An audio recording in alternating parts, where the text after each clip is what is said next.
So welcome. So this is the third in our fellowship workshop series, and this one is really substantial. So this is where we have a lot of the meat of the series, where we talk about the research and personal statements, because these are really, really important documents. And we'll talk about, you might not be asked for a personal statement, but elements of that kind of statement often factor into different parts of the application. So we're going to talk about how to find those stories and share them in whatever way you're being asked to for your fellowship. So this is going to be kind of a lot and very generalized, because you're all coming from different fields and are at different stages in your program. So remember that you can come to me and Sam at any time for specifics about your situation, but also remember that your department, your faculty mentor, your advisor, those people in your field are the best source for guidance and feedback on your research statement, especially because they are the experts on what you study, and Sam and I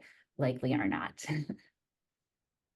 And this is us. So I'm Kelly Oman, as you know, the Office of Graduate and Postdoctoral Affairs Assistant Director of Research Communication, same title as my colleague here, Sam. Hi, everyone. Yes, Sam Lake. I think it's always great just to remind everybody that, my background is a coastal marine scientist, a STEM background, biology, chemistry background as well, too. So not that you would reach out to me if you're a STEM applicant by any means, but just know that as I'm approaching a lot of the information that we're sharing today and reflections, I'm bringing kind of that academic and research background, as well as about 7 years of managing fellowship programs to this conversation. And then Kelly, I'll toss it back to you for a little bit about yours. Yeah, so my background is in humanities and English literature, but as Sam said, we both have such broad-ranging experience working with students from all backgrounds. So we are good sources, whatever field you're coming from, especially to see if your research is translating to people outside of your specialty, which often you have to do in these fellowship applications. So don't feel like you have to go to Sam for STEM stuff and me for humanities stuff. We love to see it all. So feel free to reach out to us at any time. And you probably already have our contact information from all the emails we've been sending you. So today's session, we have 2 hours. We're going to go over how to plan a holistic application. So how do you make these documents all speak to each other and support each other?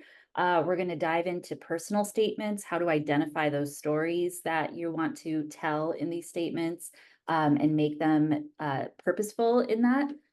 We'll talk about research proposals, how to structure this research proposal, this forward-looking research project. And then we have a couple of grad students who have won fellowships who will be coming to talk about their experience applying, how they approach their applications, how those applications changed across the months, years that they've spent working on them, and giving you advice from their perspective. And then we'll end by talking a little bit about how to use your thinking about your audience and how to use tone and style in your application to make it as strong as possible. And if you have questions at any time, please put them in the chat. So if you ask a question in the middle of the session, that's great. We might get to it right away, or we might hold off for a while. But just know that we are monitoring the chat, and we'll get to everybody when we can.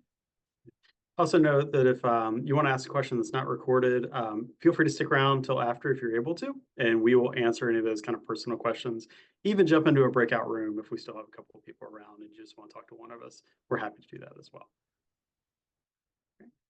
Well, Kelly already kind of teed this up. One of the things that we think a lot about, especially as we review material, and this comes from the fact that Kelly and I have both served on a lot of fellowship review panels, is thinking about all those different application elements that you'll be preparing and submitting or having submitted on your behalf, thinking about them holistically, how they all kind of fit together.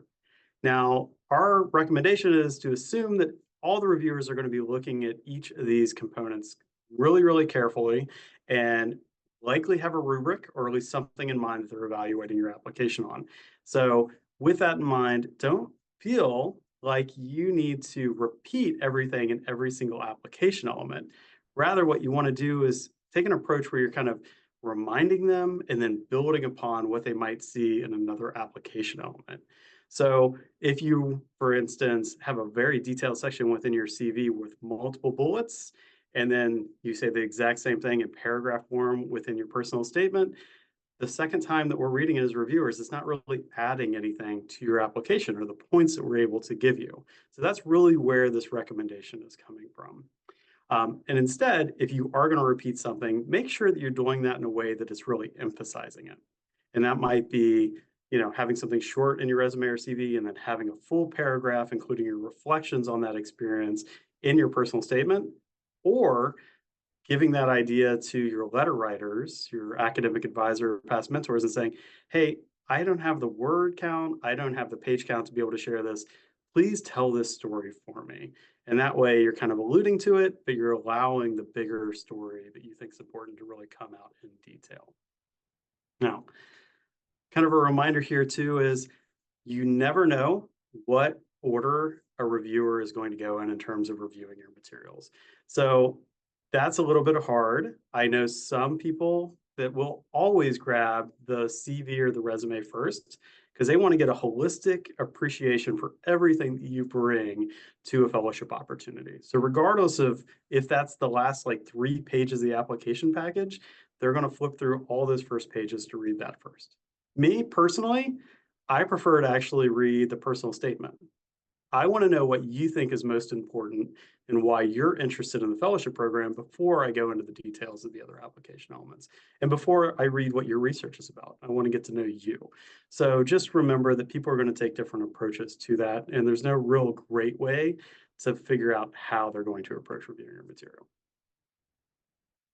Now, what we want to do a little bit here at the beginning is kind of build upon some of the conversation we were having the last session about your CV just briefly. So as a reminder, or if you weren't able to participate in the second session where we talked about CVs and cover letters, what we're encouraging you to think about your CV and how it's used, especially by the reviewers, is it gives us that appreciation for the breadth of your experience, your academic preparation, your research productivity. So that could be not just the research that you've conducted and kind of the research skills that you've gained, but did those turn into publications? Did you give presentations, whether those are poster or scientific conference talks, research talks, et cetera?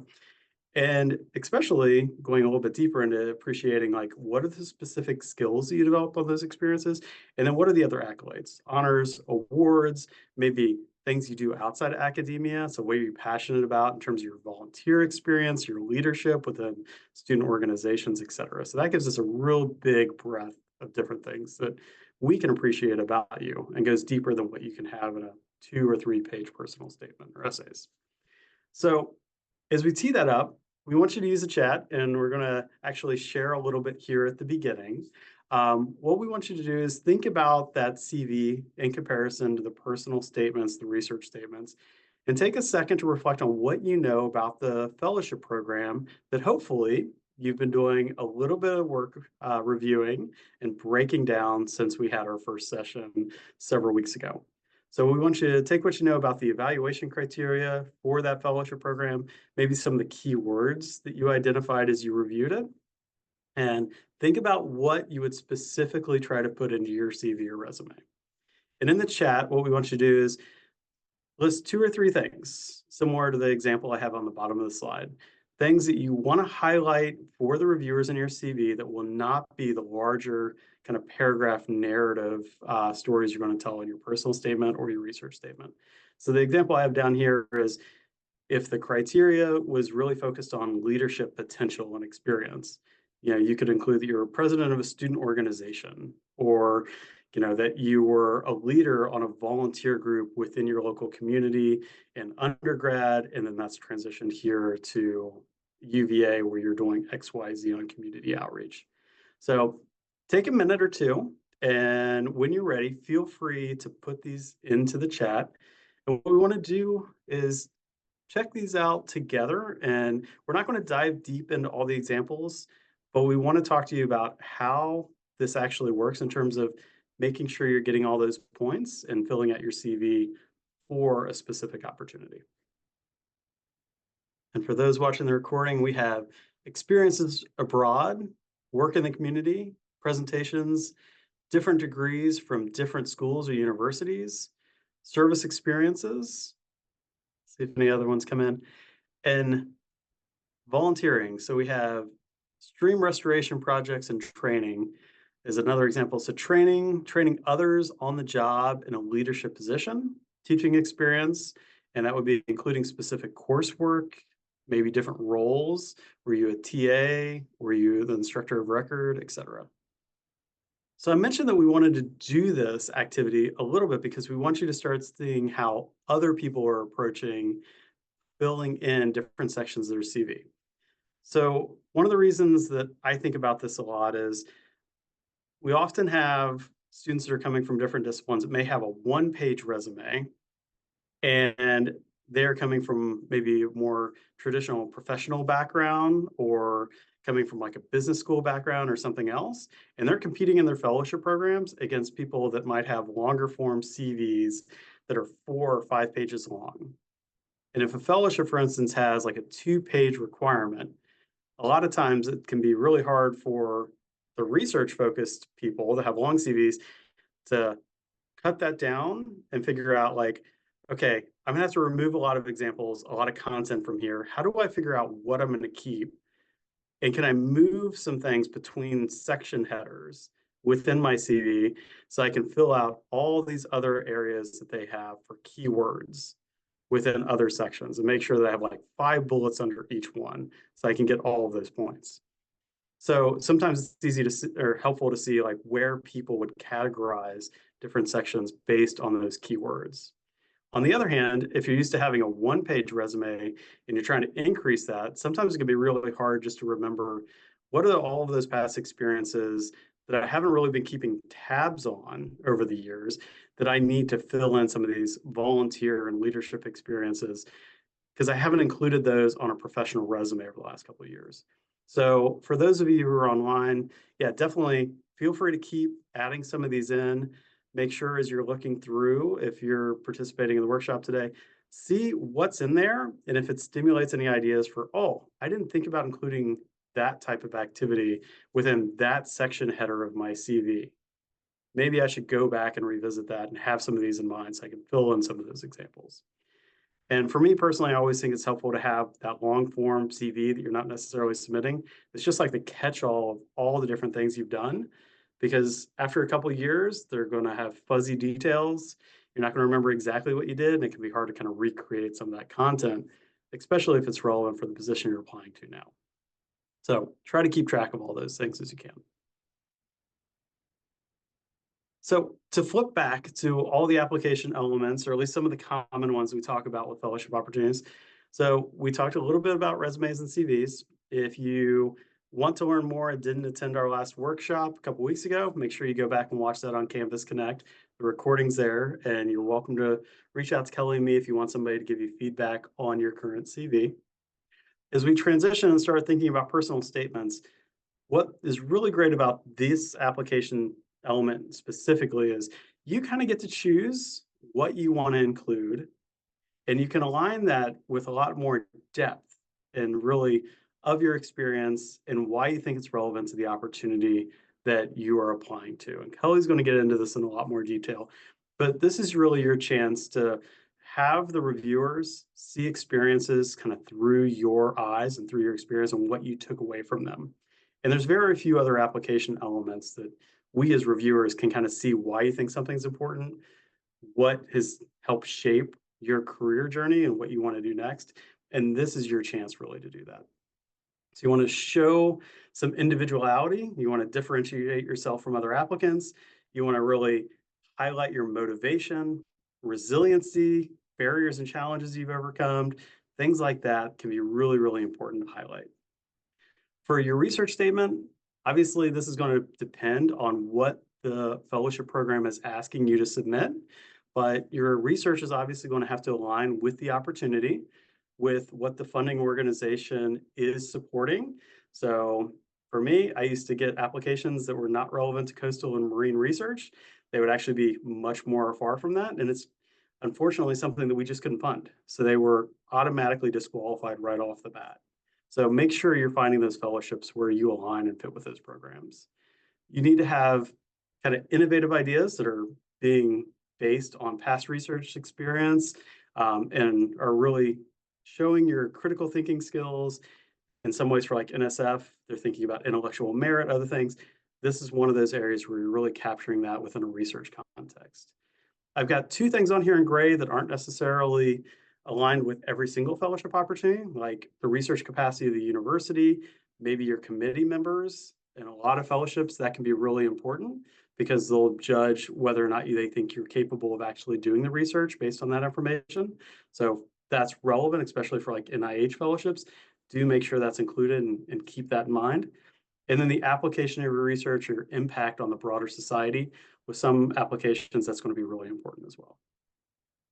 And then the last element that we have up here is transcript. You know, in this case, it is the skills that you've been able to develop, especially with specialized courses, thinking about your long-term success. You know, a lot of people in the review panels are going to be looking at what was your GPA and your course scores over time? Where did you struggle with? You know, are there indications that you actually got stronger through your academic program? You know, if you had a bad freshman year, but you did really well afterwards, you know, there's can be some evidence of that. And then there's other ways to kind of speak to it, which I'll talk about in a second. And then do you have the professional preparation? Do you have the courses, the degrees, kind of the background? And that can be reflected there as well. And in some cases, there are things like PhD plus workshop series and other things. And we offer credentials for a lot of our series, including this one, that actually can get captured on your transcript. So you can make reference to that, but also in your CV, but also kind of back that up by having it in your transcript. So the other thing to remember is you don't need to tell the whole story all by yourself.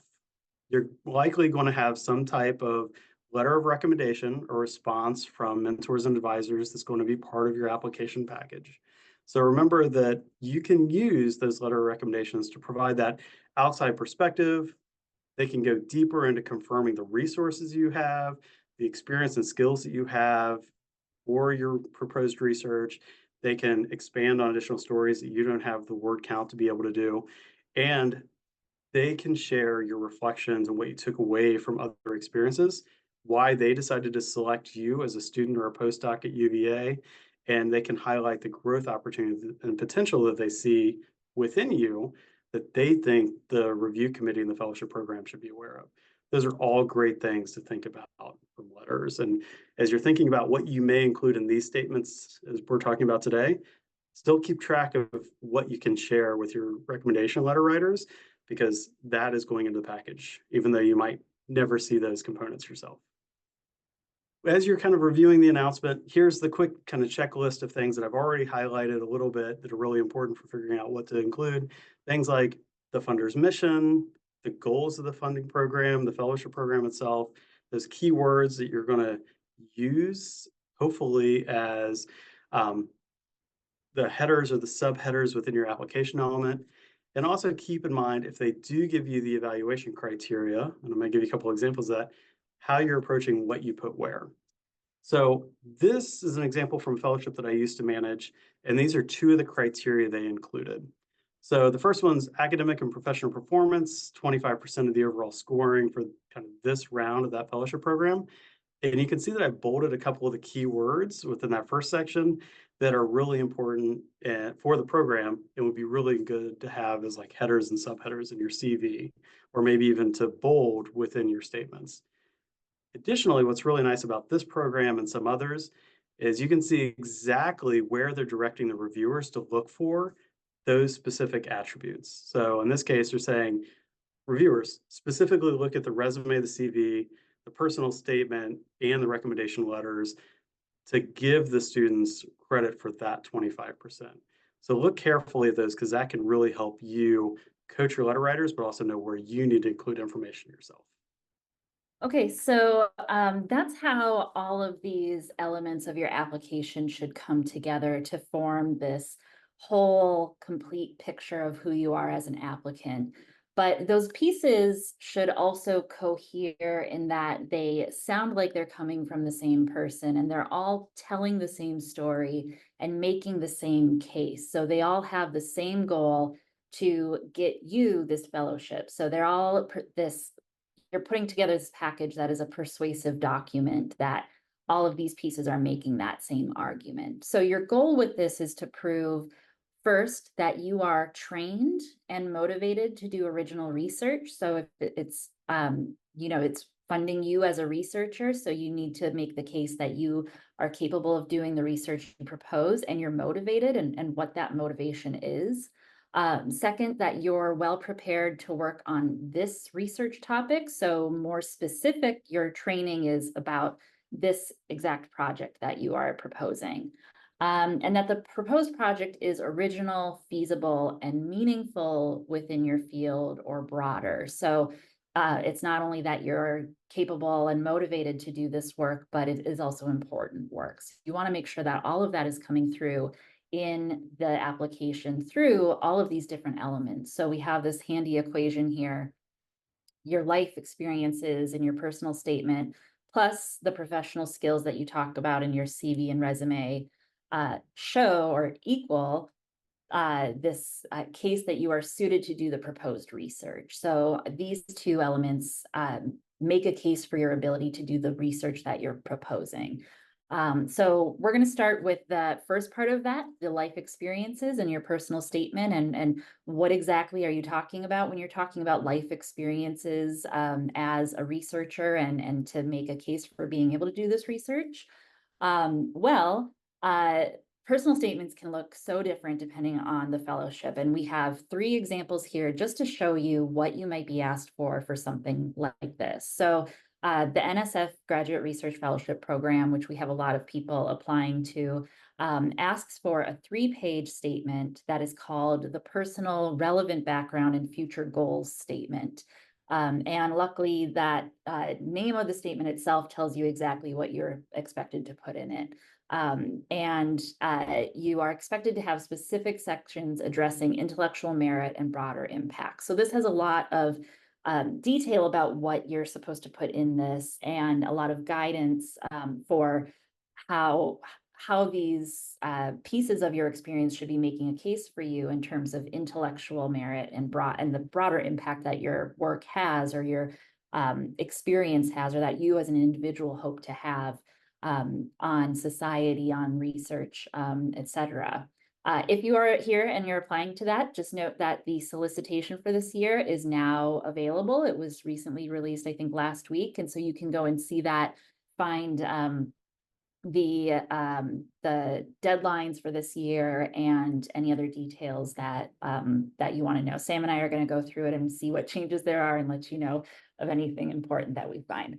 But another fellowship, the Mellon ACLS Dissertation Innovation Fellowship. So this is the GRFP is funding early stage grad students, and this is for people who are just at the beginning of the dissertation stage. And they ask for a 2-page statement that describes your journey as a scholar and how your work comes together at the nexus of personal experience, research interests, and desire to shift the forms and formats of academic research. So you can see how that one is tied to the goal of the fellowship to support innovative research and innovative dissertations in particular.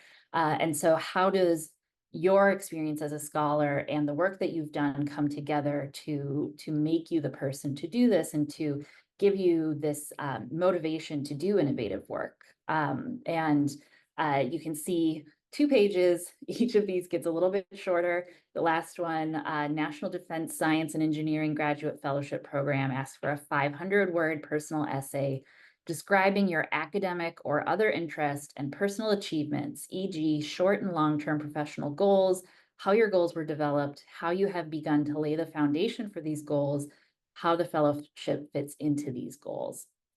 So note that all of these are asking about some aspect of your journey, your experiences in your training up to where you are now, and then where you're going with this. So how did you get here and why are you motivated to the next step? And how is this fellowship in particular going to help? So it's about your journey and about your the past, the present, and the future. Sam, you have something to add? Yeah, and I just want to highlight how difficult it is to write a 500-word personal essay. Like that's really, really short. It's about a page. And with that, it needs to be really, really careful that you're not just rehashing your resume or CV because of that really short page limit. It almost feels natural just to say, well, I'm going to just include my accolades, right? and my achievements and almost have that be a narrative version of my CV. But I would really strongly encourage you not to go that route. Think critically about what Kelly's going to share and how you want to add to what they're already going to see in that CV.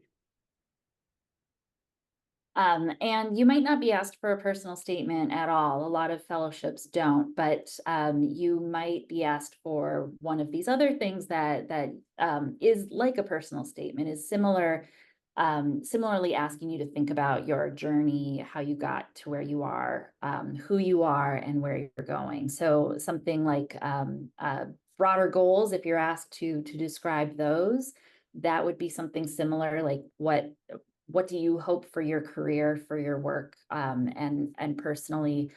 Diversity statement might have some of these elements of a personal statement. Your teaching philosophy statement could as well, and a lot of fellowships just give you specific prompts with brief essay question responses, and that's where you would fit in some of these. And luckily, those are a lot more focused. But you also do have still a lot of freedom in what you decide to say in those prompts or in response to those prompts.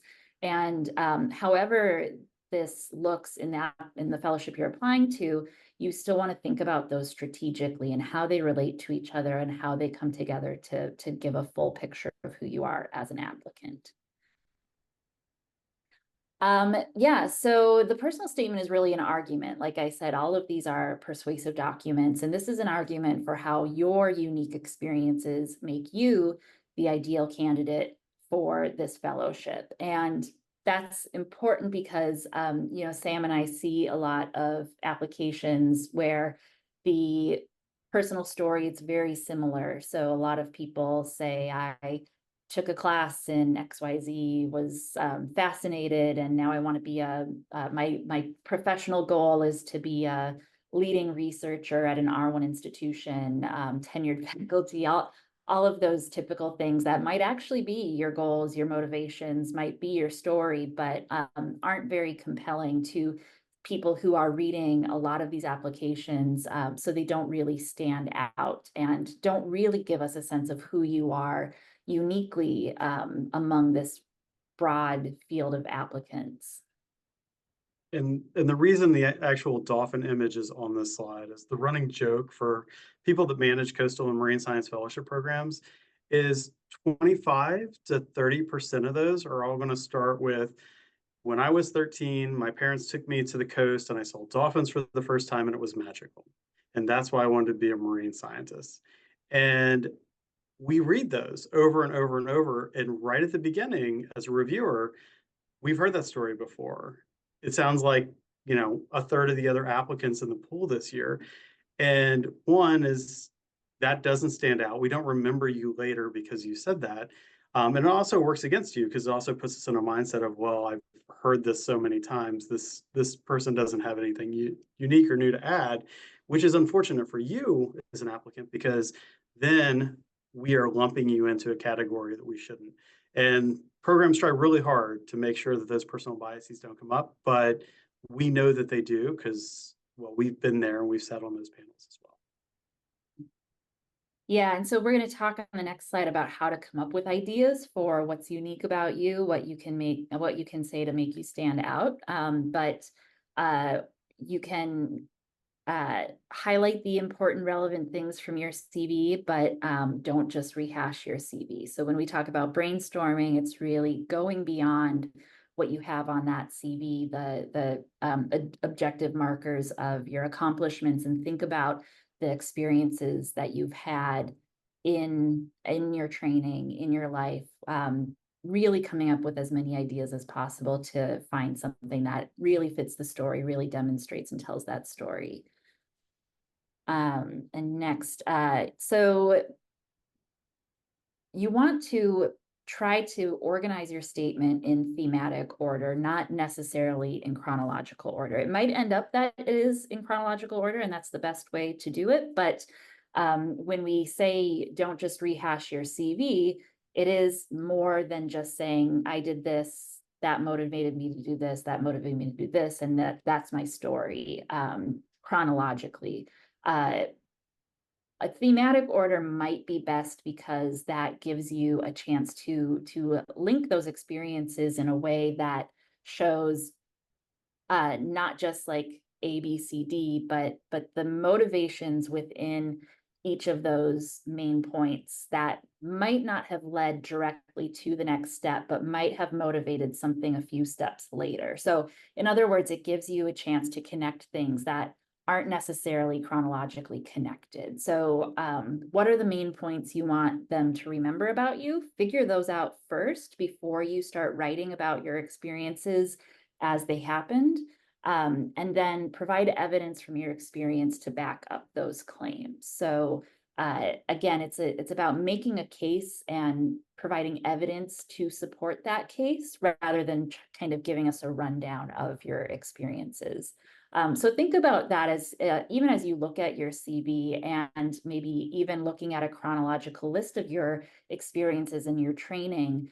Really think about the motivations not as a linear thing, but as something that is more thematically organized. And we'll give some examples later. Oh, sorry.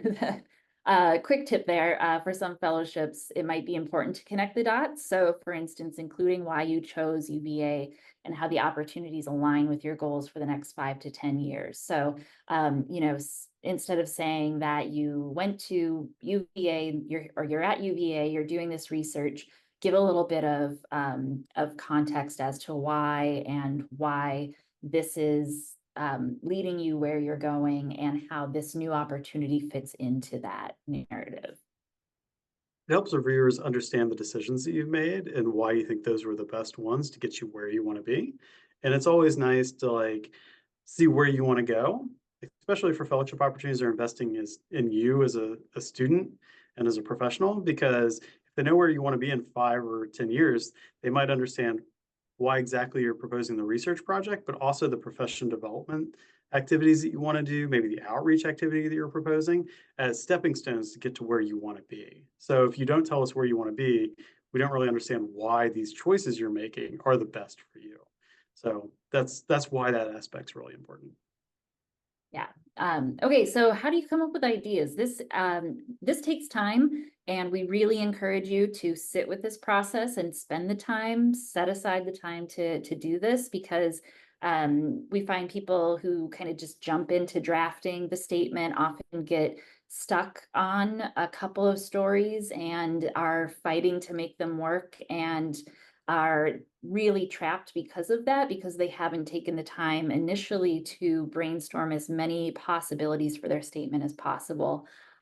So really spend some time on this activity to get ideas out before you commit to an idea or a narrative, to see what comes up for you. So I recommend first listing things that you can include. So jobs and internships you've had, not just listing the names of those experiences, but thinking about them concretely. So what, within a position that you held, what were the different things that you did within that position? What were the different experiences you had and skills you used? Projects completed, outcomes, and what you've learned from them. So not just what you did, but what happened and what did you do? What did you learn? Volunteer work and non-academic passions. Again, nobody's going to see your brainstorming sheet, so you can just go crazy with that and be as expansive as you want. Roles you've played in organizations of any type, so like student groups or any type of organization, any role that you've ever played in anything, list those out. Problems you've solved and how that informs your approach to things now. So first think about what are the different problems I've solved in my work as a student, in my training, in my life, and then think about how that might relate to what you're doing now and how you approach it. Honors and scholarly achievements, really listing out everything that you can think of. And we have a brainstorming handout that we'll put in the chat for you. Sam just put it in the chat that has these prompts that can be a place where you collect these ideas. And what And we find hardest about this process too is the reflective piece that Kelly was really emphasizing there. understanding like what you took away and then why that drives and motivates you is why you really need to spend some time kind of going through this activity. Um, what that means in the end is it helps you connect one paragraph in your statement to the next paragraph, like that drive and motivation from one to the next. And that reflective piece is really what helps the reviewers understand why you're making those choices and what's driving and motivating you. And without that, it does come across more as like a list of your CV, just a narrative form. That really helps differentiate. Yeah, so once you have this huge long list of ideas of things that could possibly go into any personal statement, then you want to kind of set that aside and look at the fellowship and think about what they're looking for. So totally separate from what you have written down, what do they want to know? So figure out what to highlight by looking at the skills, traits, commitments the fellowship is looking for, that might be easily found in the funding proposal or the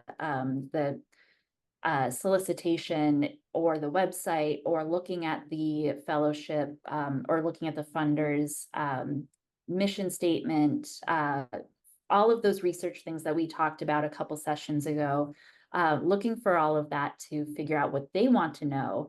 And then your personal and professional goals, start thinking about what is your motivation and where you hope to get. So what is your desired career track or job or jobs? What influence or impact do you want your work or life to have in general, in society, on the field, and the impact you want your research to have on the discipline, on society, et cetera. So thinking about your influence and impact and the influence and impact of your research. So once you have those two things, what the fellowship is looking for, and then what you actually want, what your goal is, then you will start to bring those together and figure out what to highlight. Quick tip here. So on a one-page statement, that's about 500 words, you can include probably 2 detailed examples, no more than that, because it's so short and you won't have time to really dig into whatever you decide to include. And with 2 pages, that's about 1,000 words. You can probably include 3 to 4 detailed examples or stories. So you really want to make sure what you include is relevant and you explain that relevance really well. Then, so once you have your whole list of things and then what you want to highlight, then you can start to make those connections, match those experiences with the things that you want to demonstrate. So you're not thinking about those connections ahead of time and limiting yourself, but now you're looking at this kind of big list and picking the things that are best. And try to think creatively about what you got out of each experience that you are wanting to include. So did you use or build a certain skill? Did it lead you toward or away from a specific personal or professional path? Really, once you choose a couple of things from your list, start to maybe journal a little bit about those, or write extensively about them to really think about what you got out of that experience, probably in a way that you haven't really thought about before. It's really a self-reflective exercise to think about what this experience can demonstrate and what you got out of it. And make sure you say what you took from the experience and why it matters. So everything in the statement should have a purpose or goal and align with what the fellowship is looking for in their applicants. So the last slide, we said you probably have time to talk about 2 or 3 experiences. So you want to make sure that they're well aligned with what you want to say about yourself and what the fellowship is looking for. And any academic experiences that you talk about in the statement should also be in your CV, but a lot less detail, obviously. So now we have a little exercise to help get the brainstorming, brewing. I don't know what the appropriate metaphor is, but Creative juices is always used. It sounds weird to me, but you know. yeah, yeah. Um, So we have a Jamboard. If you could take a second to use the QR code or the link here to go to the Jamboard that we've set up that has some prompts for you to think about leadership skills and personal resilience. I believe the first frame is instructions if you've never used Jamboard or you're not familiar or want a recap. And so then if you advance to the second frame, that's where the prompts start. And we would love for you to put your ideas on there anonymously, so feel free. Of course, don't share anything you're not comfortable sharing. But yeah, Sam, do you have anything to add as they go there and get started? Just take a moment, 15, 20 words max for any of the post-its. As Kelly mentioned, there's instructions on the first frame if you've never used Jamboard before. And what we're gonna do is, it's nice to kind of see some of the examples that people share that similar to the earlier activity can kind of give some inspiration to other people that are just starting this process to see what other people might be thinking about. And then what we'll do is we'll kind of recap those little debrief that Kelly and I will lead, but we'll also highlight kind of the importance of the level of detail and the type of examples that you're including and how that might get you less or hopefully more points as the reviewers are looking at your materials. The great thing about this is it will remain up to, so we will include some screenshots of these within the slide deck that we upload to Canvas Connect and share out with everybody, but this can be a really good way just to start to think about ideas. We have past examples as well too, and we're happy to post those as well if it's helpful and provides a little inspiration. With that, I'm gonna go ahead and share my screen. And I'm gonna start with kind of the first prompt. And I just want to highlight a couple because they speak to the example that we wanted to be able to kind of talk a little bit more about. Yeah, and please, if you see ones you resonate with, please feel free to check those off or put a +1 if those are ideas that you had as well. So I see things like, you know, head of a committee, being a leadership of a student club, captain of the men's varsity team. Those are fantastic examples. And the difference, I think, for the reviewers is we're reading this and we're thinking about how many points we might be able to give you. So if we were able to give kind of, let's say 5 points for this part of the criteria around leadership. Being a student that's kind of a student that's been really proactive in a leadership position, like being on the grad council, that might get you 1, maybe 2 points in theory, right? But in your statement, if you could go beyond that and say that, I was on the grad council and highlight some of the benefits of what your specific contributions led to in terms of, we were able to like revisit this policy and address this barrier and challenge the current students were facing. And that led to an XYZ, increases in student enrollment the next year, or people coming up to me and specifically saying, this is why I chose UVA, and why I did not choose another university. Like those show that you had a specific contribution, a specific activity that you worked on so they can appreciate like what might go into that. And the fact that your contribution ended up with some type of results, that's going to get you like 4 or 5 points, right? So being able to kind of go into that level of detail can be really, really important.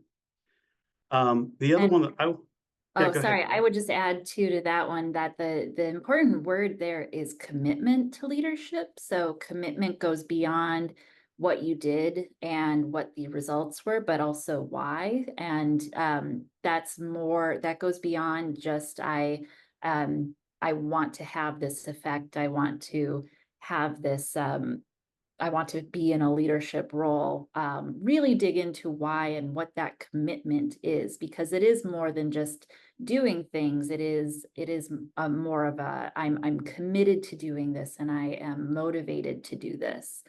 So make sure you have that piece in there as well.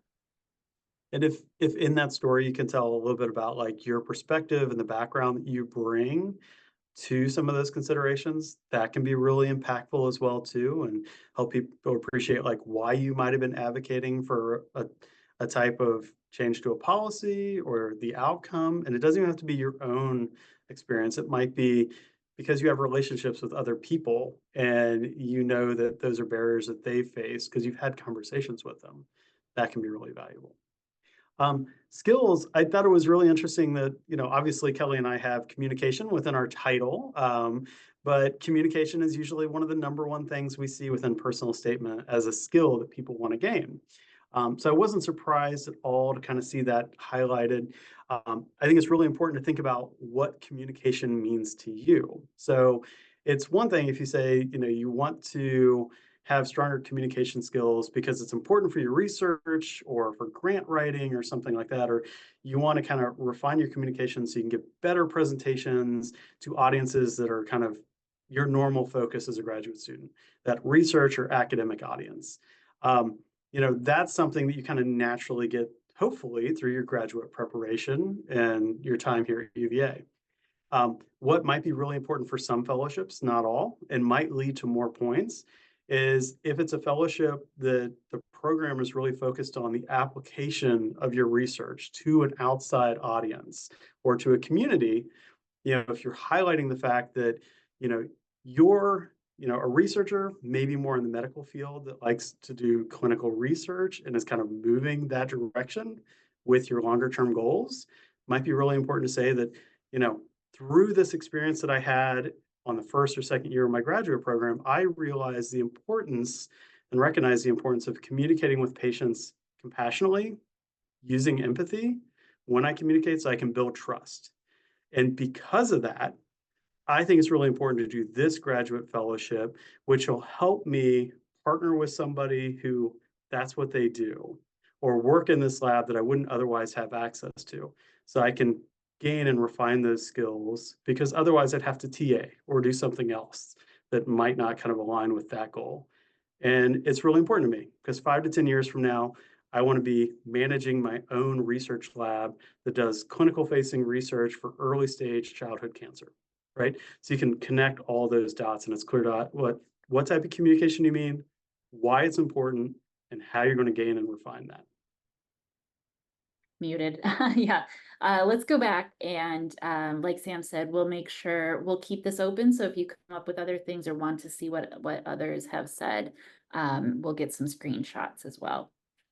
So just to kind of wrap up the brainstorming discussion, you want to, as a last step, once you start to fit experiences with what you want to demonstrate, start to find trends and narrative connections to make that story that we're talking about. So this thematic order rather than chronological order, that's what you're looking for here. So have a logic that dictates the order of those themes. So if you start to notice your experience kind of being grouped into these themes like leadership or the important motivation pieces for your big career goals or whatever those themes may be. Once you start to figure out what those are, then think about how they relate to each other and how you can structure them in a way that makes sense. Make sure the connections between paragraphs are clear, and we'll talk about in a later session revising and refining, and this is part of that, making sure those connections are really drawn out. And build everything toward a cohesive picture of you as a scholar and as a person. So more than just a brain, but a person who's actually doing this work, who is driven by motivations and goals and has had experiences. And that this picture shows you as the perfect fit for this fellowship. So again, nothing extraneous to that main goal of showing your fit with the fellowship. And if some of this sounds like really like big picture, kind of nebulous, don't worry, as we go through the panel conversation today, we do have some specific examples that our panelists are going to share as well too, so you can kind of see what this looks like a little bit more in practice from a final product. When we started the workshop today, even before we hit record, Kelly gave a really, really important piece of advice, which is we are not necessarily experts in your research field. So it's always important to consult with your advisor and your DGS when you're thinking about the layout and the structure of your research plan, proposal, statement, whatever you want to call that application element or whatever it's referred to. So make sure that as we're sharing advice on how you kind of construct these and think about them, that does align with your academic discipline. So big first caveat right off the bat. But generally your goals here, especially because you don't always know who's going to be on the reviewer side of reviewing your proposed narrative, is your kind of three things that you want to make sure that you demonstrate in that proposal. One is feasibility. So that's methods, resources, duration. That's going to vary a little bit between different fellowship opportunities, but you want to make sure that they feel that your research is feasible within the amount of time that they are funding you for. So for instance, if they're giving you 1 year of funding and you're proposing what you're going to do for your entire graduate program, your entire PhD, 5, 6 years of work, that's not feasible. So make sure you're structuring it appropriately. So keep that in mind first and foremost. Significance. You want to have novel ideas. You want to highlight that you have a good command of where the current research is for your discipline and how you are adding to or advancing the current understanding. It needs to be novel what you're proposing and not just doing something that's already been done or doing something that other people are currently working on. You kind of have to push that envelope a little bit for a lot of opportunities. Doesn't have to be totally new or far-fetched, but it needs to be kind of where the current research is. And of course, we talked about relevancy to the funder already. And for some programs, especially ones that I see for like NIH in particular, highlighting appropriate resources, and you have the support, especially the committee, the advisor, the research lab, et cetera, to be able to do the work. Some other programs, that's not quite as an important aspect because they're funding you as a student, not necessarily the research, depending on the program. But for certain ones, it's going to be critically important that you check all those boxes for the reviewers. So going back to our three examples that Kelly was highlighting earlier on the personal statement side and kind of flipping the page over to think about the research statements, for NSF GRFP, based on at least last year's solicitation, because we still need to review that a little bit as well too. Remember that you are not really constrained, even when you look at their templates. The big important piece there is they want intellectual merit and broader impacts as section headers. And that is going to have a big impact on your research plan because you do have to make that application of your research or the relevance of your research for the broader society as a section within that statement. So it ends up actually limiting the amount of methods or other detail that you can require because that has to be in there. For the Mellon Fellowship, remember that you hear it goes back to that innovative approach that you are proposing, as well as the timing of the fellowship. Why does it matter that you are getting support now?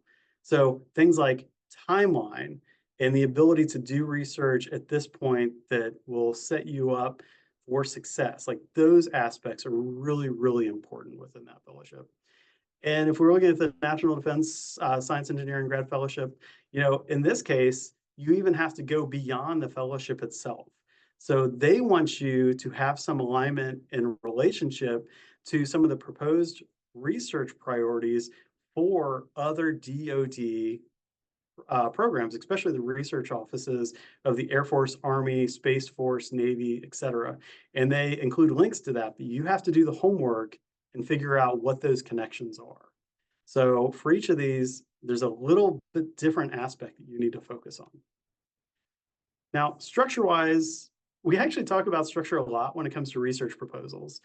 In this case, we're going to highlight this kind of double funnel approach. And as you have that in mind, just remember that the templates that are provided, the structure that we're talking about, these things do get tailored by field, the link that you have, the fellowship you're applying for.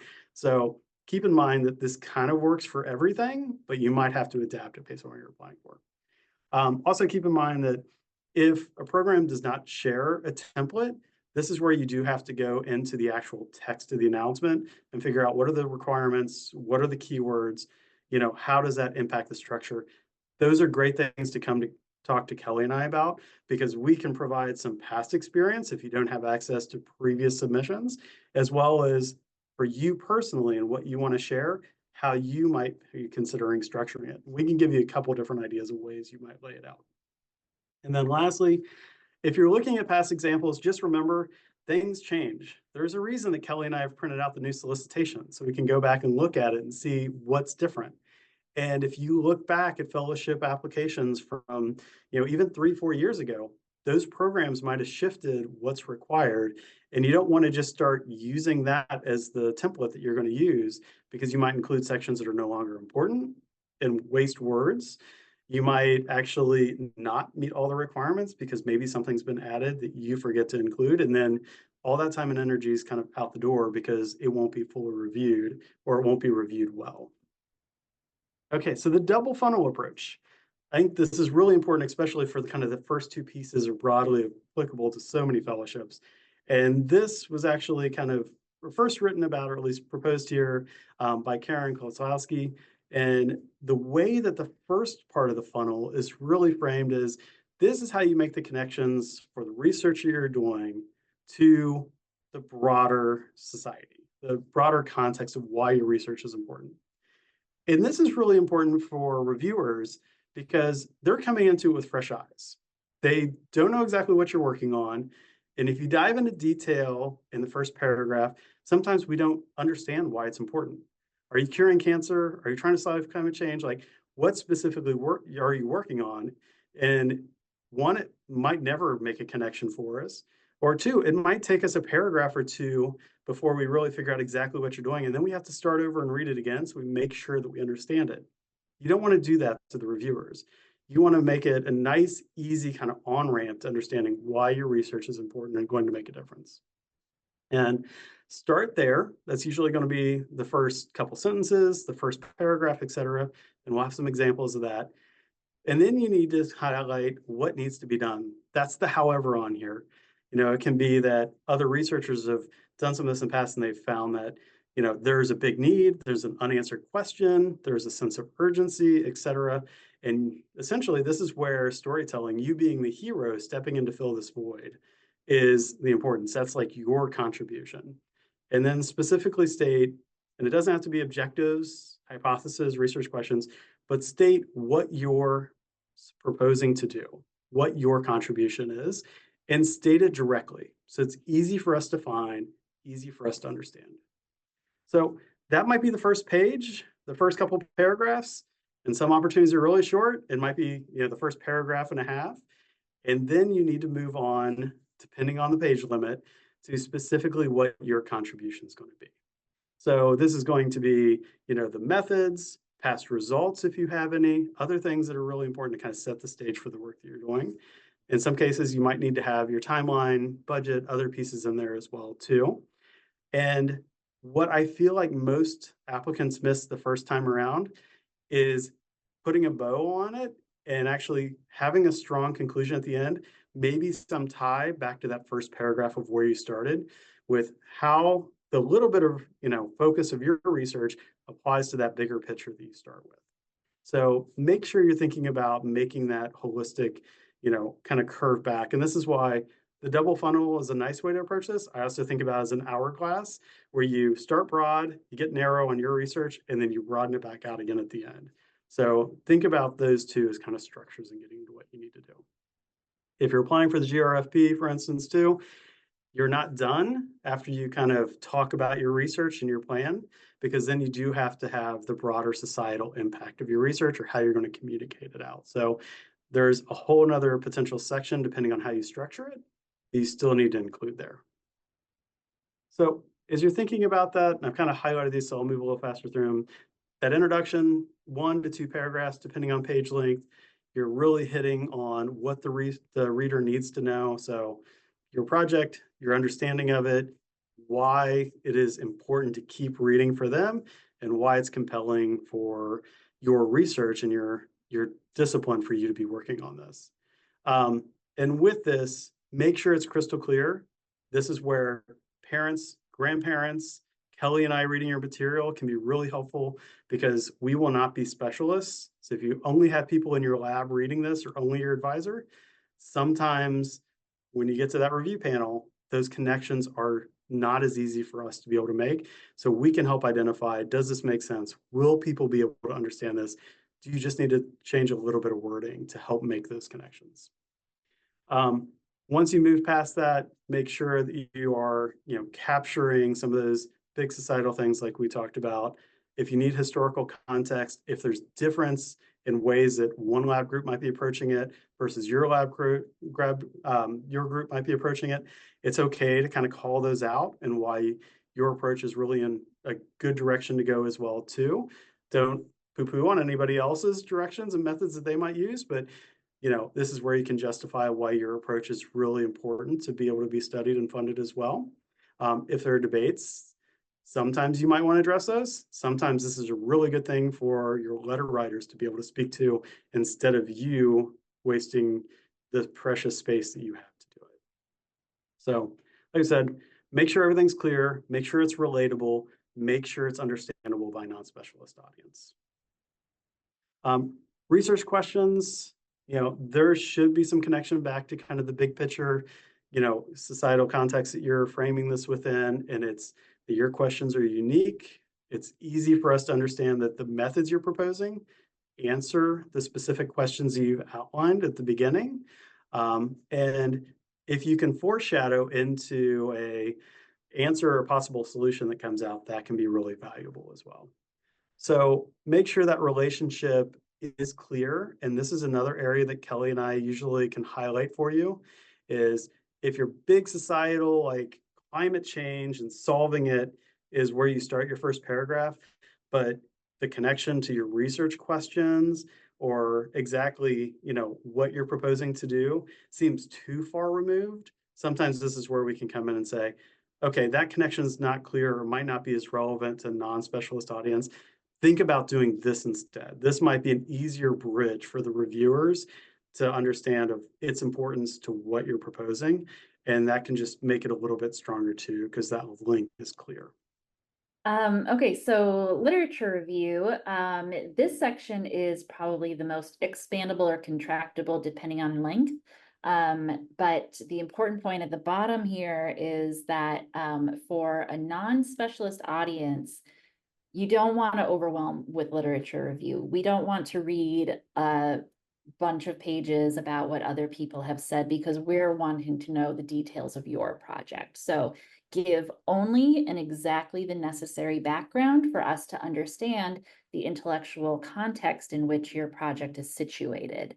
For a specialist audience, that's your goal, but you also want to make sure that you are demonstrating that you are aware of the most important touch points in existing scholarship. So you're really wanting to demonstrate the depth of your knowledge in terms of existing research and how you fit in. So that's a slightly, the difference between those is a little bit nuanced, but make sure that you're thinking about that, what you're including in the literature review in terms of the audience that you're writing for. So like Sam said, avoid criticizing other scholars and because you never know who knows whom and who's friends with whom and always bring it back to your project and how your project contributes to the existing scholarly discussion. So remember that that is the focus of this and the purpose of this is to inform your project.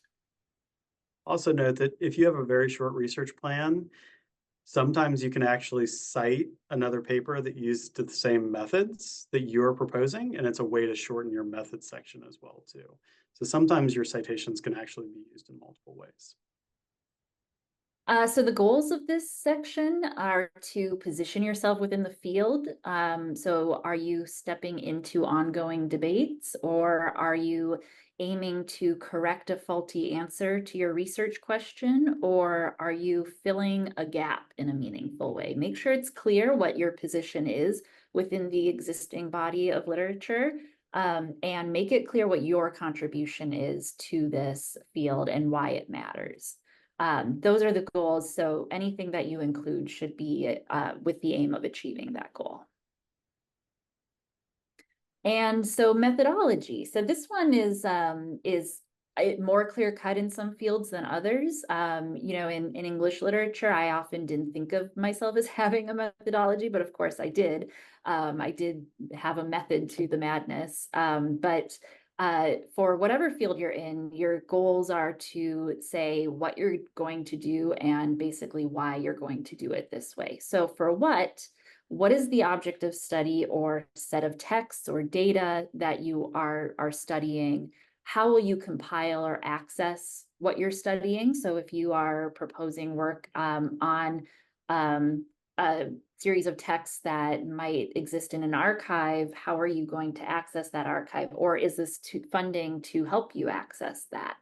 How are you going to analyze this thing that you're studying? And how long will each stage take?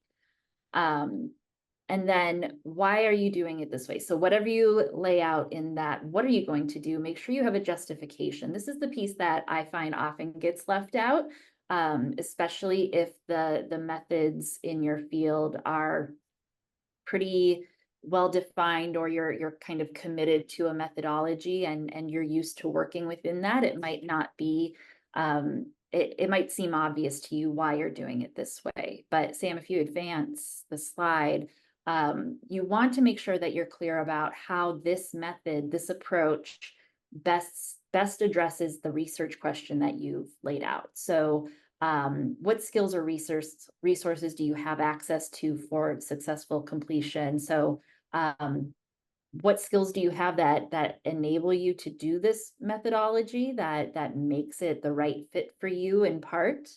Data analysis skill, language skills, lab equipment, study participants, committee members, or other scholars. So this why question is that two pieces.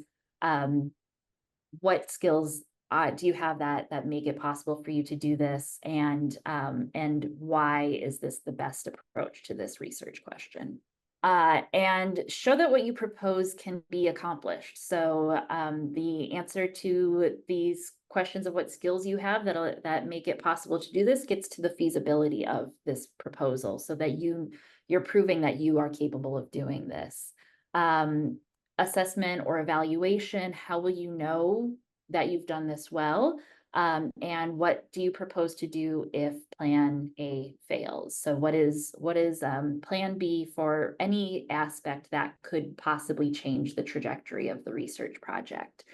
And your goal is to show that the results that you find, or the outcome of this study, is valid in some way.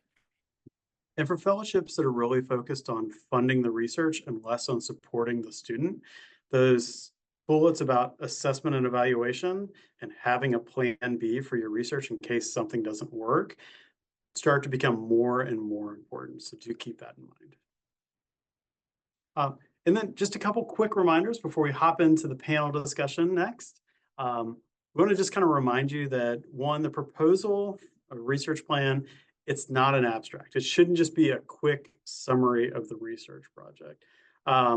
So it needs to be more detailed than that. And it has to make the case for what is going to be undertaken, what's going to be pursued and funded specifically, why you're the best person to actually do this research.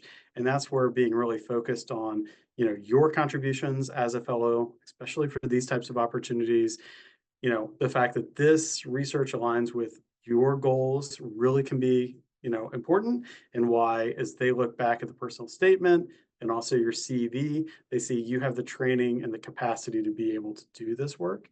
And then finally, that it fits underneath the funding for the agency. And we've mentioned that several times here, but it is so critically important, and sometimes it's really important to draw back. Remember that if others have failed in the past, that's okay.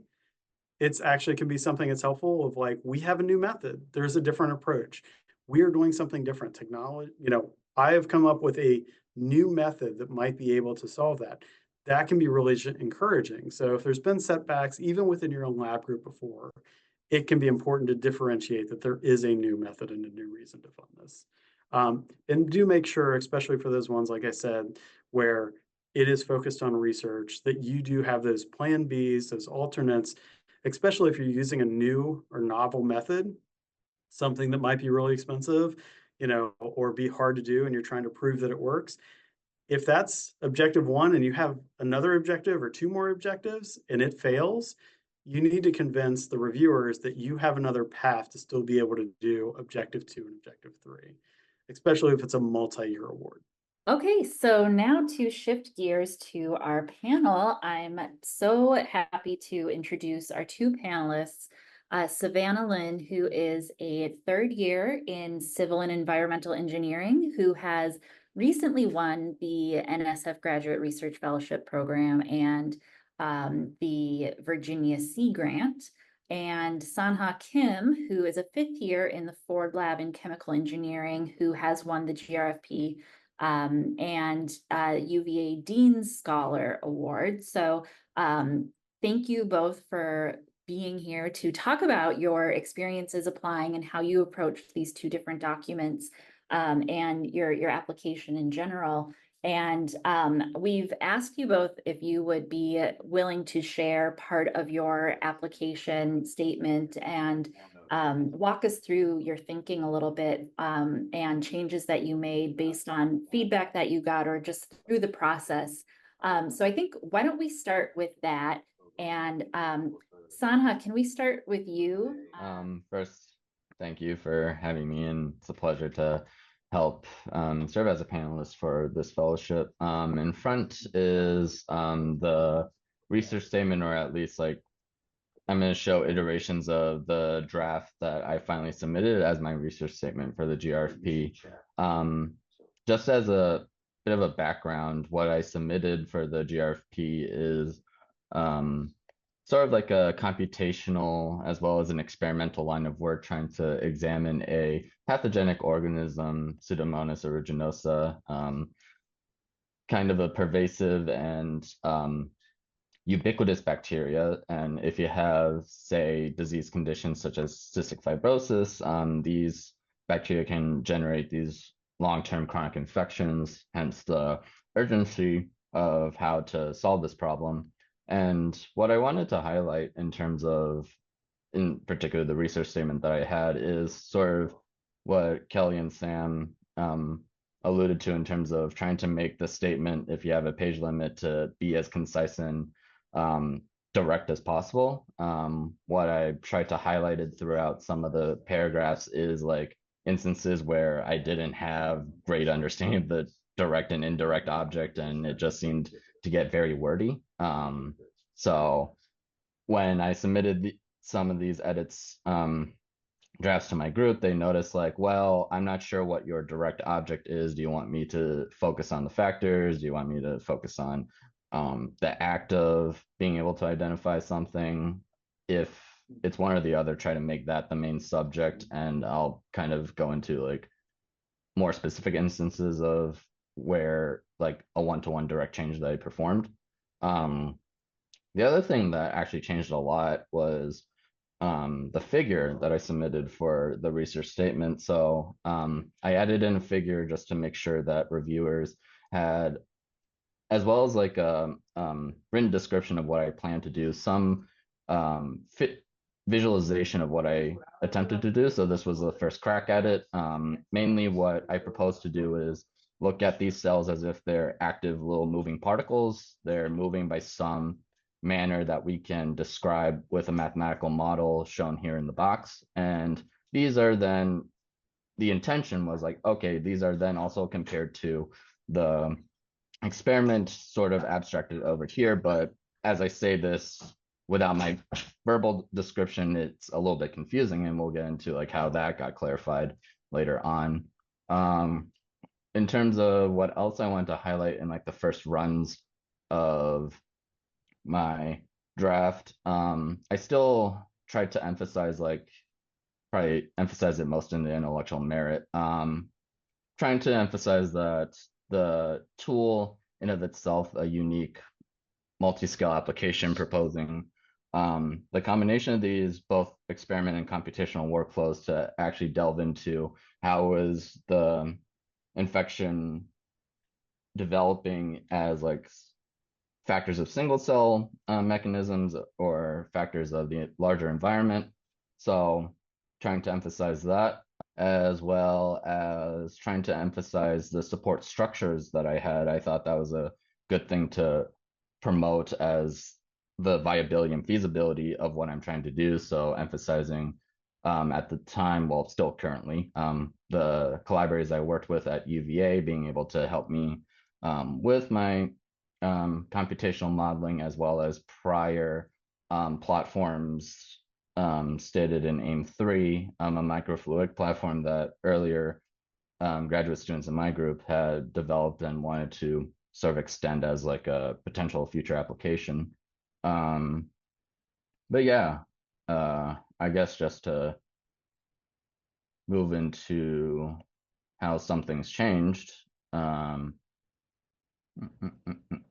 so first to focus on the figure, what had changed. So what my group commented, like trying to make sure the main critical details were driven out. While from the old one, I could say like, yes, I'm describing what each component is. It was kind of difficult to see how what variables and what information from each point, whether that was coming from the computational model, whether that was coming from the experiment, how are they communicating, how are they being compared. So my lab members' feedback led me to this final figure that I submitted, trying to color code not only the variables in the mathematical equation, trying to reduce it as much as possible without getting it to be too confusing, and then using color codes to emphasize where each information was coming from, whether in the computational realm or the experimental realm.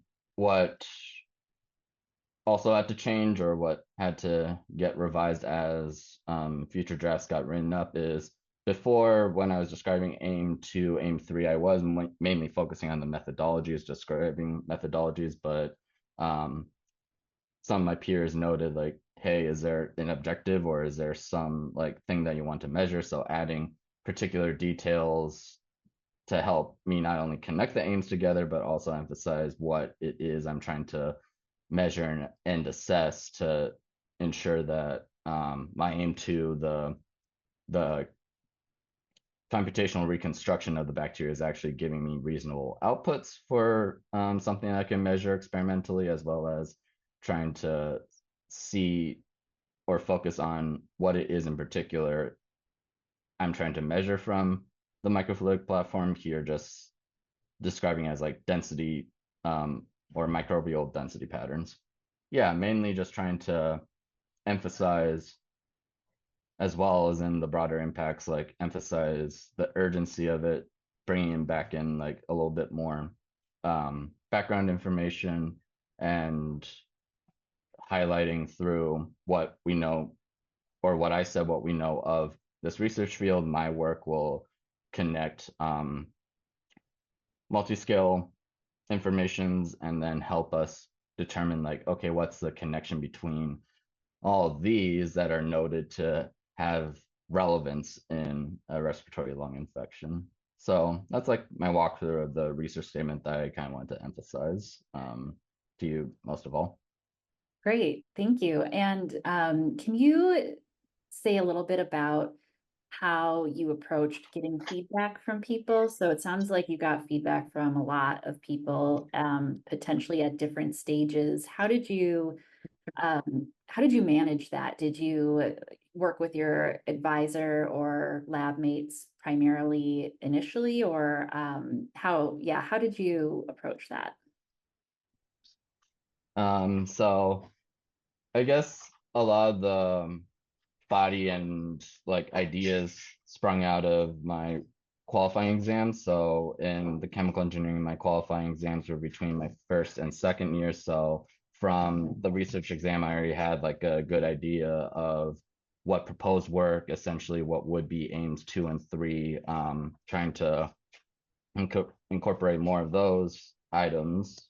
So there was, I guess that would be the foundation of how most of this research statement got produced. From there, it was actually likely a combination of trying to write up the personal statement, trying to determine like, okay, from my undergraduate experiences, what disciplines, what other projects have I worked on to help me investigate this problem given to me by my advisor? How do I apply my own perspective, unique perspective as well, to try to solve the problem? So a lot of the alterations, I think, really here. So this little chunk right at this moment trying to describe like, okay, rheological properties, viscosity, those were all coming from a prior research experience I had in undergrad. So trying to extend what base information that I had into related directions I knew would be relevant, because sort of in the background information, the cystic fibrotic mucus is described and observed to be a little bit more stiff, thicker, that would stop any lung clearance of pathogens.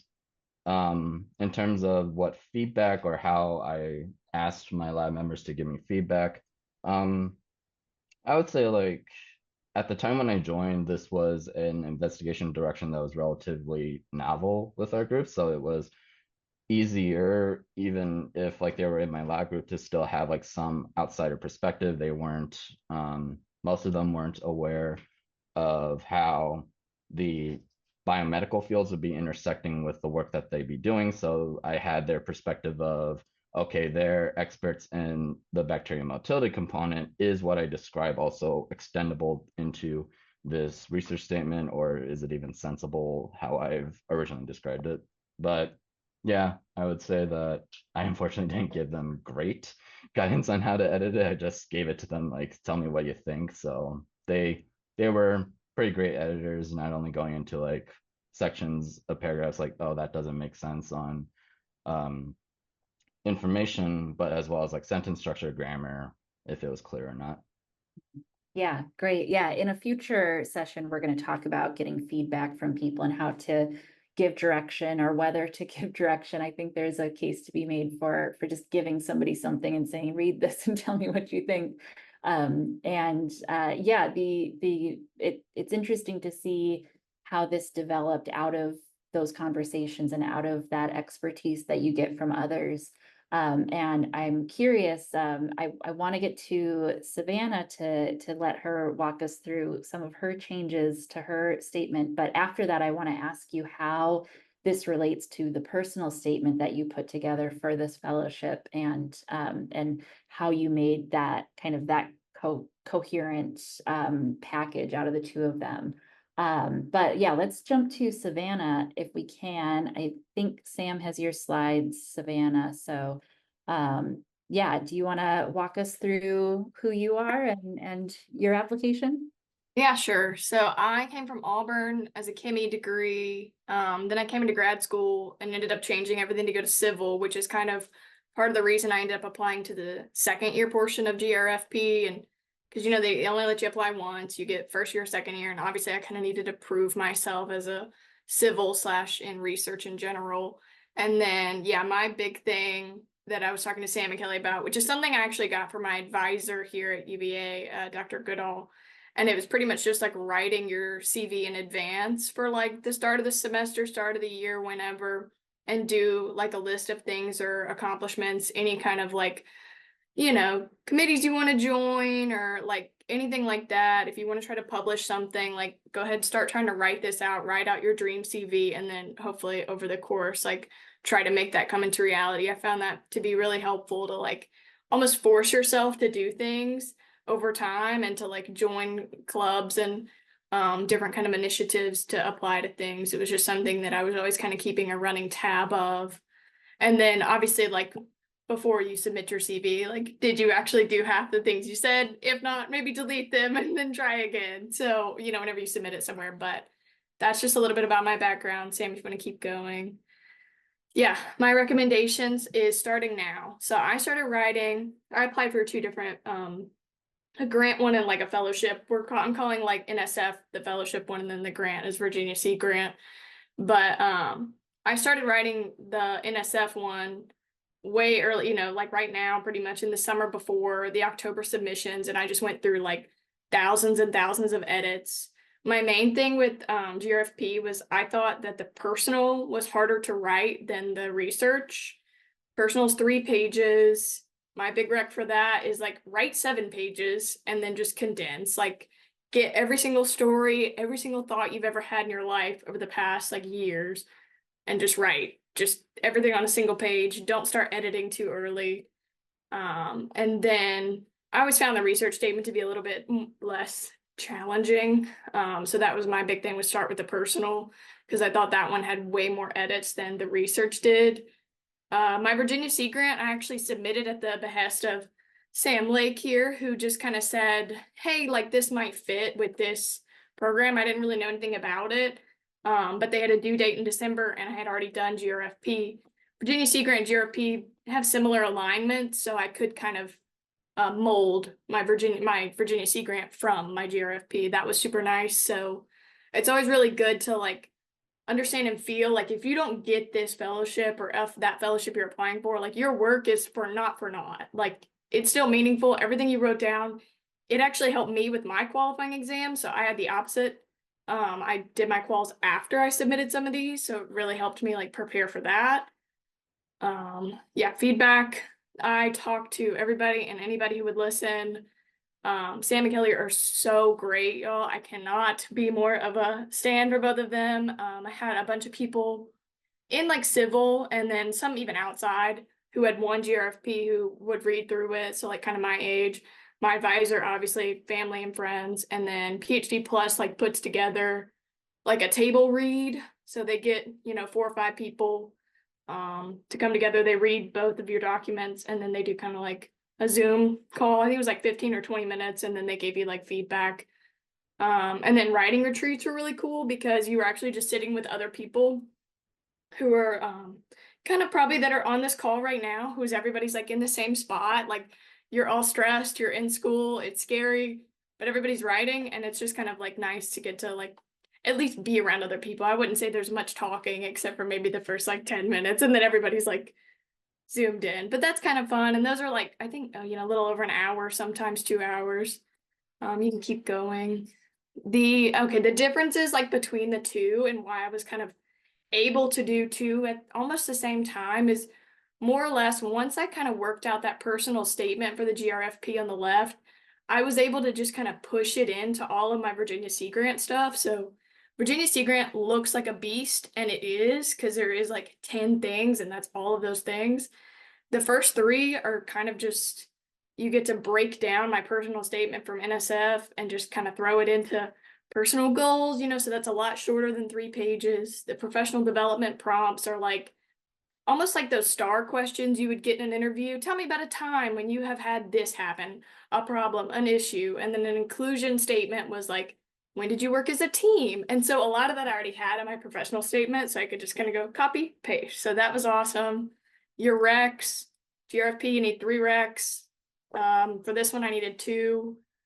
Cool thing about Virginia Sea grant, you actually had a mentor, which I can talk a little bit about later, like why my research statement changed a ton from NSF to Virginia Sea grant. And that's kind of because the impact my mentor had. And Virginia Sea grant is all about like working with this mentor. So you're kind of writing that project narrative there together. But anyways, you and your mentor, they have to fill out some forms.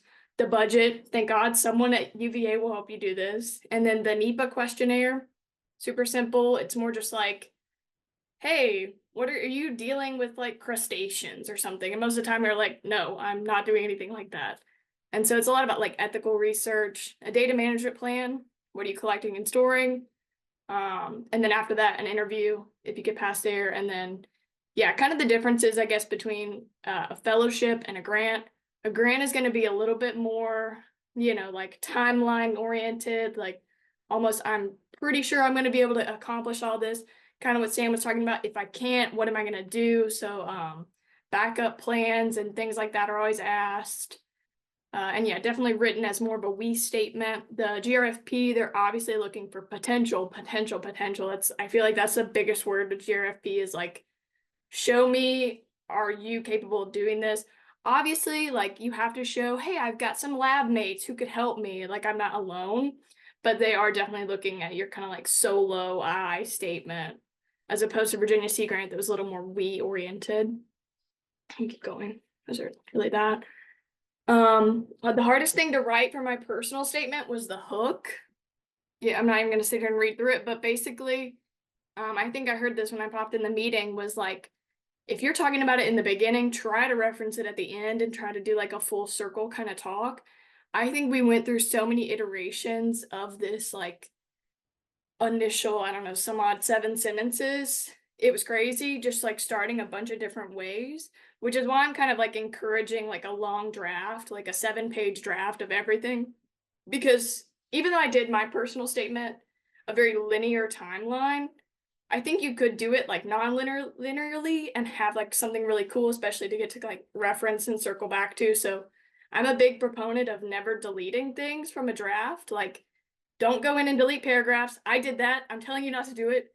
Have another document that's called like, excerpts or something, and just like throw those paragraphs in there because you probably will want them back one day. And I spent a lot of time rewriting things because I would just go in and go delete and delete like 4 paragraphs, which is so dumb.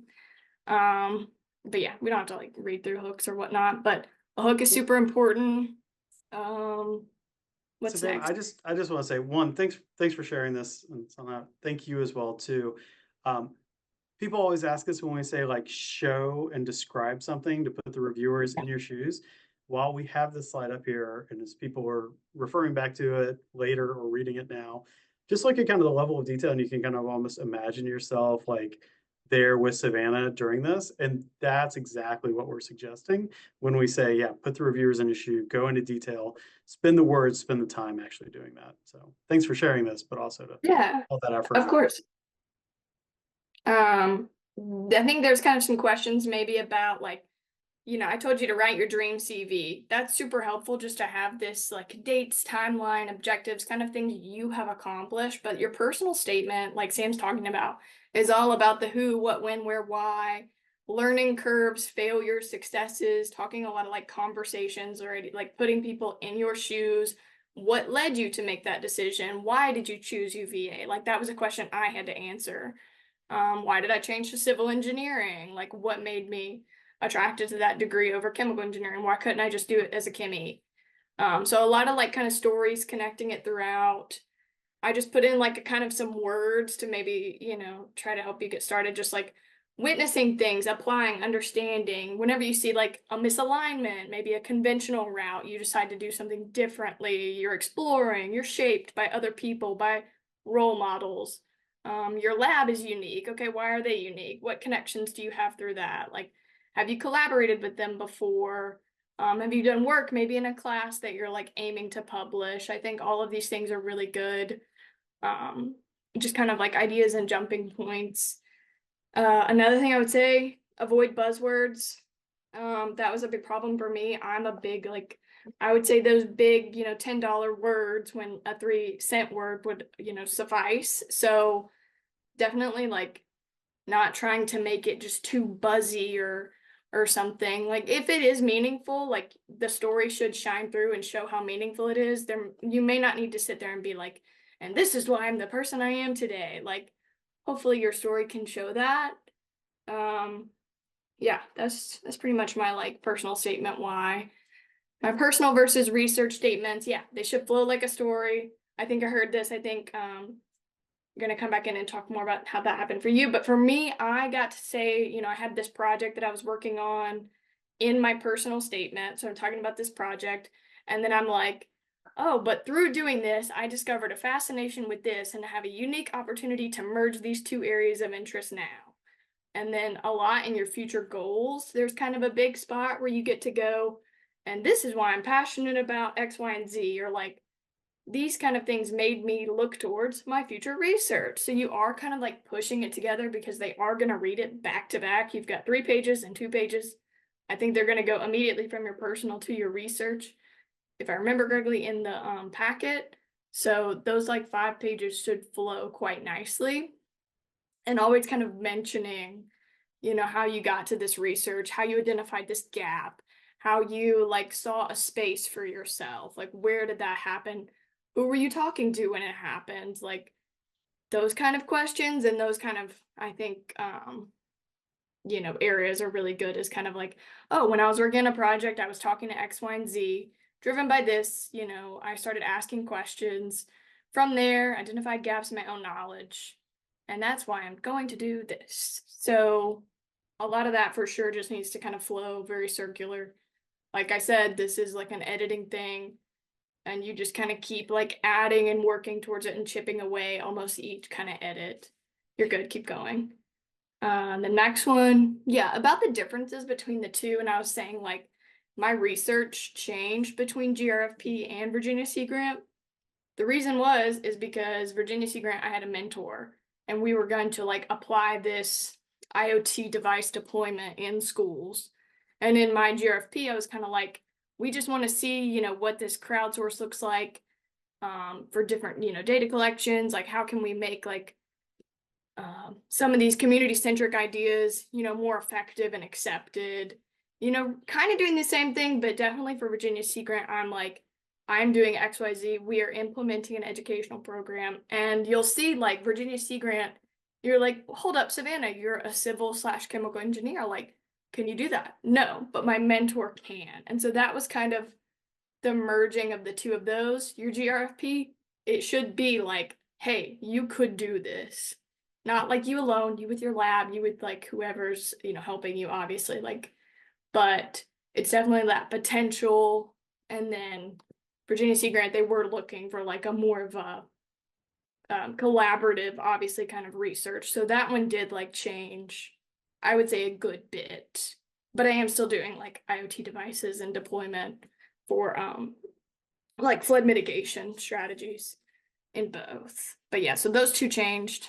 This is another example of like, hey, I'm talking about at the top, I was like, okay, so I have this project, which I mentioned in my personal statement. And in my research statement, we're going to do it like in the same neighborhood because I have a ton of contacts already there. I'm going to walk side by side with these people that I already know. And we're going to do X, Y, and Z, conducting meetings, explaining data.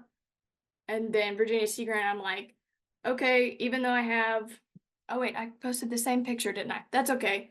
But in Virginia Sea Grant, that was not the same. It was more like, that's kind of doesn't matter. Virginia Sea Grant, it was just like me talking about how Venetia and I are going to work together to go into classrooms and like create like a STEM education program. So that was more, I would say, concrete, which is probably going to be the biggest difference between a fellowship and a grant. You can go to the next slide. My grant application, this is Virginia Sea Grant. I had a ton of pictures. The far left is a flyer I created to send out to teachers to get feedback on the project so I could show like, hey, Virginia Sea Grant, I have engagement. I have people who are interested in this project. I can't do this project unless you fund me, was kind of my big argument. I had to have a timeline, objectives, lesson plans. I had to have like a model of kind of like, kind of a picture. So that was a little different. I had to have a lot more images, I feel like. And obviously for Virginia Sea Grant, you could have as many tables and pictures as you wanted. For GRFP, you can only like have the limit of pages, the page numbers, but I could have as many pages as I wanted. So I was just putting in all the information I wanted into pictures pretty much. But yeah, these are just some of the images from that. You can keep going. I think that was it. Awesome. So yeah, overall, personal was harder than research. Don't delete anything. Buzzwords were an issue. The punch, the hook line. I think that's it for me. Awesome. Thank you so much, Savannah. That is a lot of great advice and really interesting to see the fellowship versus the grant and where the overlaps are and how the one helped you with the other, but of course you have to make substantial changes to fit the opportunity that you're applying for. So thank you for that. And now I want to jump back to Sanha and ask you the question I teed you up for you earlier about, so we saw your research statement and I'm really curious about that personal statement and what you ended up talking about there and how it related to the research statement. Yeah. Pulling up. So in general, the personal statement that I eventually submitted, these were alterations that were part of my application to UVA graduate school. So there was some narrative that I knew like I could still keep it. I could still highlight like why I want to be at this department, why I want to do the research that I'm doing, but still in constructing some of this, what was a little bit challenging for me to tie together was in undergrad, I was kind of flip-flopping well, not flip-flopping, but like moving between departments and research projects. So my first one was in the Department of Food Science and Human Nutrition, not in my major department, but then switched thereafter. And in there, I did like molecular biology techniques like Western blotting, computational modeling too. But then after this opportunity, I kind of shifted wholeheartedly into like, okay, I'm just looking at molecular biology signals and like protein expressions. Let's try to do tissue engineering. And there were projects that were utilizing sort of like polymer design, and then hydrogel design, trying to make sure like we have a cell type, in this case glioblastoma, how it functions and how it resists chemotherapy in the brain is kind of hard to model because you would have to have like a good brain model system, and that requires a lot of sacrificing of mice and other animal models. So the question was, is it possible to try to develop a more tunable and robust hydrogel platform to investigate this? And when I was trying to then summarize both in the application to UVA and to here, I thought like, well, these are two very different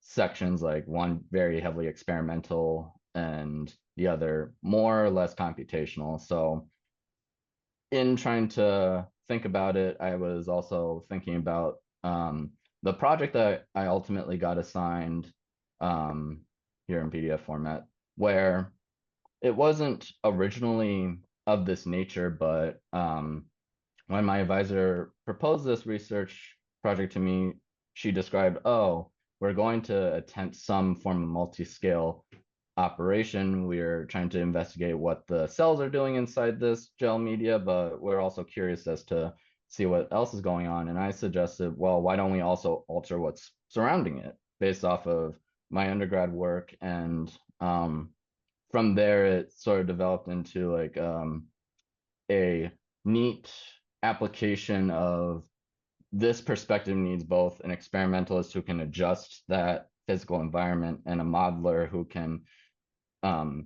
determine and like figure out what parameters are appropriate for particular conditions. How do you even measure and pair up the experiment to your model? So it required a perspective that is, I would say, like kind of hard to give to someone who is only experimental or only computational. So based off of what I had, trying to describe like what were my research experiences that motivated me to join UVA, I then took that to motivate like, this is how I've taken lessons and perspectives away from these projects that I believe I can apply towards my research, which is mentioned sort of at the end of the intellectual merits and broader impacts, trying to mention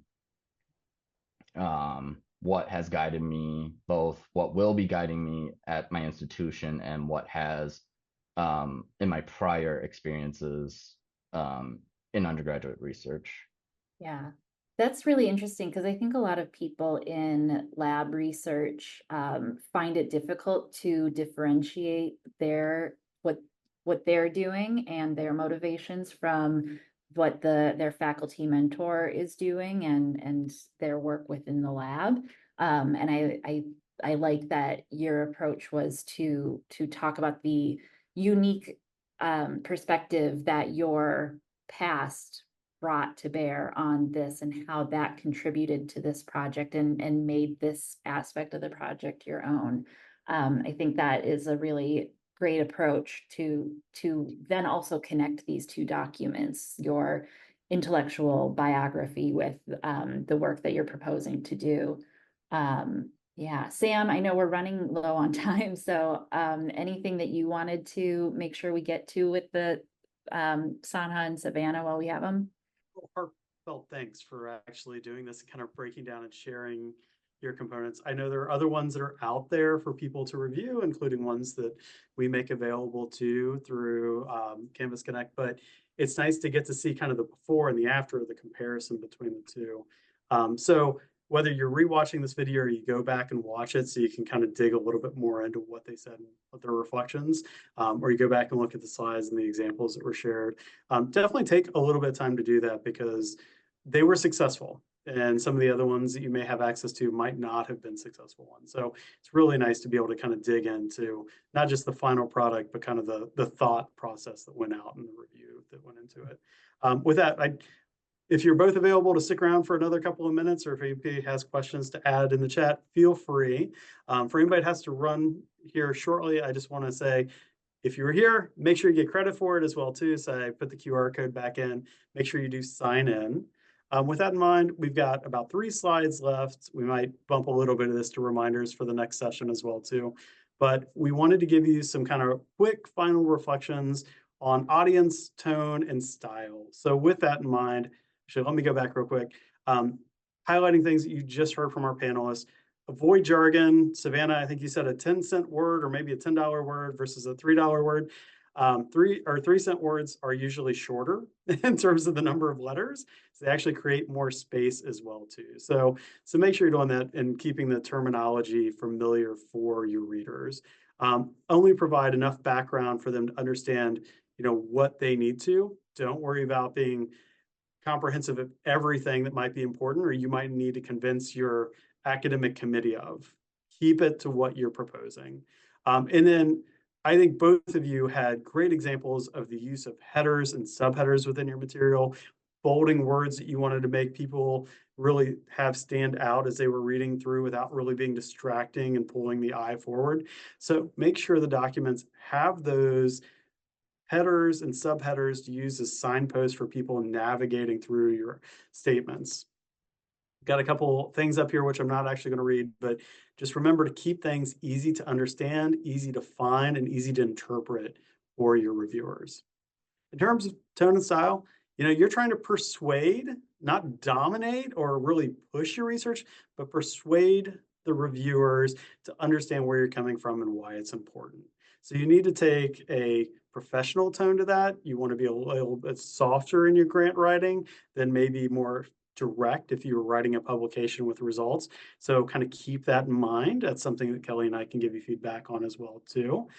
A really big one, and I see this torpedoing people all the time, make sure the writing style and the tone is consistent across every application element. If people on the review committee read your personal statement, it's really personal, it's more simplistic writing style, and then they get to a very different research plan that's highly technical and it feels like it's been written by a different voice, it can raise questions on whether or not you wrote it or somebody else wrote it. And that always ends poorly for the applicant. So make sure your voice carries through to all materials. And yep, just make sure that there is no question about who writes it as the reviewer is reviewing your material. And then we have an example here that I'm not going to read both of these, but this is where Kelly and I can help you as we're reading your materials, figure out the best way to navigate things, even if it's bad grades that you might have had your freshman and sophomore year or something else. Is that worth your time and your space, or is that worth asking somebody else to explain those for you? So for next time, what we'd really like you to do between now and when you come for the review and revise and also letter of recommendation session, so not the next session, but the one after that, is we want you to use the example document, the Word document we put in the chat. I'll put it in there again and we'll send it out and put it on Canvas Connect to identify the experiences, the skills, the stories, all the things that you just heard our panelists talk about that are really important to start to get your mind around so you have options for what you're going to include. Some of them might be used for this fellowship, some might be used for a fellowship in the future. Take 7 or 10 pages like Savannah said, get your ideas down on paper so that you can then draw from those. Use that handout to brainstorm personal statement ideas and then think about your research, exactly what you want to propose for different types of fellowship. Remember, you don't have to propose everything you're doing for your graduate program. Propose appropriately for the opportunity you're applying to. With that in mind, here's the upcoming events. Kelly and I will stick around for a little bit, potentially with our panelists as well, to answer any questions you have. Thanks for giving us the extra 60 seconds and sticking around. We really appreciate it. Yeah, and thanks Savannah and Sana for joining and for sharing all of this. It's really great advice. So give them a round of applause before you jump off. But yeah, any questions? I have just a quick question that might be, I don't know how specific it would be, but so I'm applying for the Jefferson Fellowship, and they ask for like a timeline of research, and I have like a general timeline in mind, but is there a generic or a template for format that they're looking for, that they want when someone asks for a timeline of research or a timeline of the project to show that you will finish at this particular time? And I've had to do that for like my prospectus defense, but it was just, a half-page bullet point list. And I don't know that if that's what they're looking for, or if they want a more fleshed out, like in paragraph form. It probably varies, but do you have any advice on that? Yeah, Sam, go ahead. Yeah, as I say, timelines are always really hard to know the best way to approach it. Savannah obviously had a very graphical one that was included in her Sea Grant Fellowship. The first thing I would do is, and we can do this with you, is just go back and just double check and read and see if there's any kind of preference in there. And I don't think there is for the Jefferson. You can always ask the program officer too if they have any recommendations. Because if they tell you, oh yeah, this is what we normally see or recommend, they're probably emphasizing that like you should have these certain elements or this layout. Typically I see kind of three ways that they're laid out. One is something that's very visual and graphical and it's kind of easy to follow. That could be something that's designed like Savannah, or it could be an Excel table with just like the objectives or the different parts of the research project with like different months going across the top. And then you just color code the columns and cells for when you're going to work on those activities. And that's a really visual way to kind of do it. And that might be part of what you're describing. You have like a narrative paragraph at the top of here's where I am in my program. I'm going to be doing this. And you can actually have kind of a nice combination of a visual and a descriptive part of your calendar. The other thing's a little bit closer to what you kind of referenced, which was sometimes it's a bulleted list or a paragraph that's broken down like by semester, by year, whatever is appropriate for the length of duration. So those are kind of the three common approaches that I see different people taking, and it's word count and requirements kind of dictate which you choose, and then preference. Okay. All right, sounds good. Thank you. Something that it might have been one of y'all that told me in the beginning, like, don't go looking for other people's examples before you start like writing your own stories in the beginning. Because I will say, like, sometimes that does trip you up where you're like, oh my God, I'll never be like this kid or whatever. That could scare you out of doing it. So that's one of my suggestions. Yeah, it's so hard to write something like this after you have other people's voices in your head and other people's structures. So yeah, not looking at them ahead of time is great advice. And not doing it with AI either, which creates a similar issue. So be careful in how you use AI. We've been saying that I think throughout the entire series, but you don't want to have it just start to prompt something for you based on your CV and then you feel like you're stuck in that structure. Great. I will stop recording and we look forward to seeing you pretty soon at our next event, which will be DEI statements and essays on July 30th at 2 o'clock.